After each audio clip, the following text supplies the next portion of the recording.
topic is nonviolence and reconciliation. The guest is Dr. Bernard Lafayette of American Baptist College.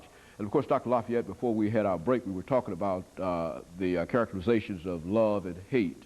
And let's allow you to continue your description in terms of the kinds of love that we're talking about here. Yes.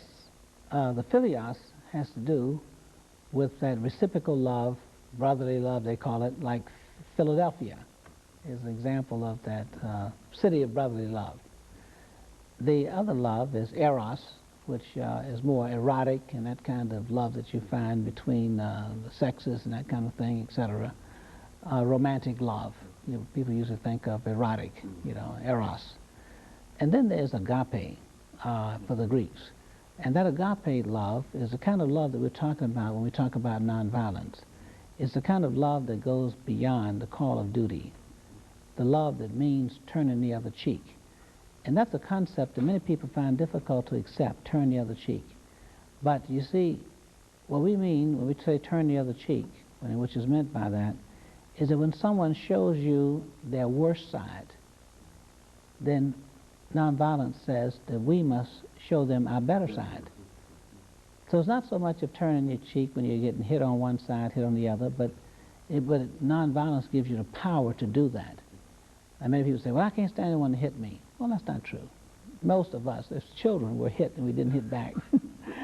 And even when the football players, for example, that's their job, the quarterback.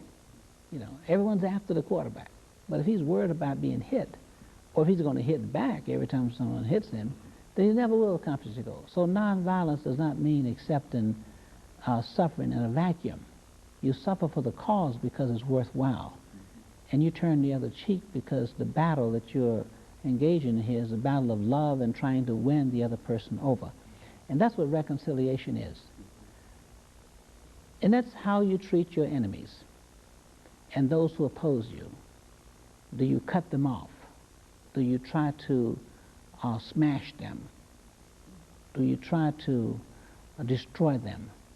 Or do you, like Martin Luther King, try to win them over? Make them your friend. Friend. Therefore, it strengthens your power if you can win your enemies over. But reconciliation means not simply, like conflict resolution, could simply mean separating the parties and the opponents so they won't fight each other.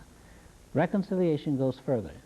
It says not only must we stop the feuding and fighting, but we must bring together those same forces that were opposed to each other. We must bring them together in a united way so that they can use the mutual power and mutual strength together and work towards a common problem and maybe helping someone else with their problems and their conflicts. So reconciliation carries with it another responsibility. So therefore, in the course of the conflict, you don't call your opponents names. Name calling is forbidden because you're looking at a potential ally and a potential friend. And if you're friendly, you can win friends. And that's what nonviolence is all about. It also means standing up for justice and what is right and suffering.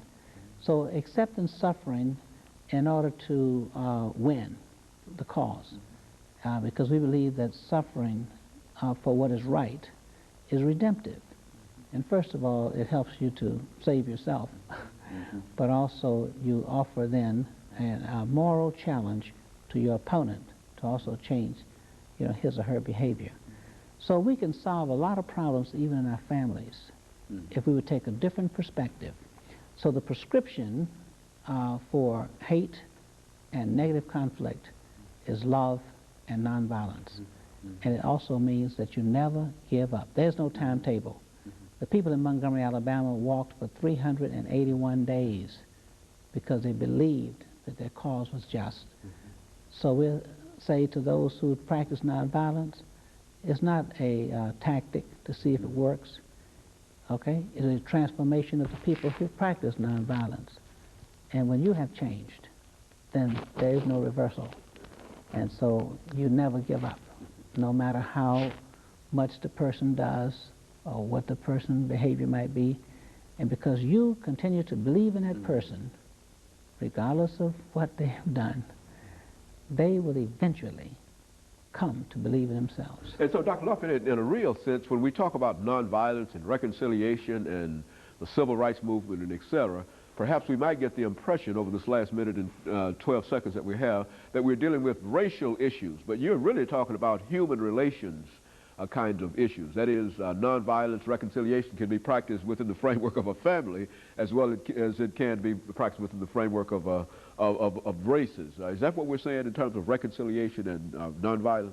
Yes, absolutely. And when we talk about races, in nonviolence, we're also talking about persons, human beings, and we have to keep that foremost in our minds. That we cannot simply characterize a person by race. There's a person, there's a human being behind that color, behind that skin.